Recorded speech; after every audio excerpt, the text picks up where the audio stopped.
जय जगन्नाथ दर्शक बंधु इक्वेस आपको स्वागत जनाऊँ आज पुणी न्यूज अपडेट नहीं आसी जोटा कि ब्लिंकिट रोचे ब्लिंकिट आम कटक नुआ स्टोर गोटे न्यू हब ओपनिंग होगा जाऊँगी 25 आज 24 काली 25 ओपनिंग होगा जाऊँगी जो मैंने भी कटक लोकेशन में जॉब करने चाहते ब्लिंकिट आप ड्यूटी टाइमिंग 9 आवर्स रही 26 ड्यूटी रहीप से कटिकी आराम से आप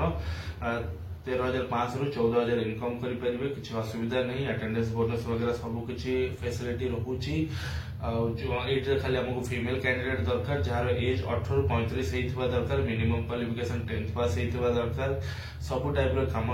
पैकिंग स्कैनिंग जहाँ भी डिलीवरी पिला जी सांगे सांगे लिस्ट देखिए ऑर्डर आनिक देवार अच्छी प्लस जिस गाड़ी लोड करवा अनलोड करवा भी मझे मझे रही तो सब जिन मिक्स मैच हो तो जो मैंने भी मेल कैंडिडेट इंटरेस्टेड होती कटक लोकेशन में जॉब करने को इमिडिएट स्क्रीन डिस्प्ले होता नंबर आमको जोगाजोग करूँ आम ऑफिस को विजिट करूँ किसी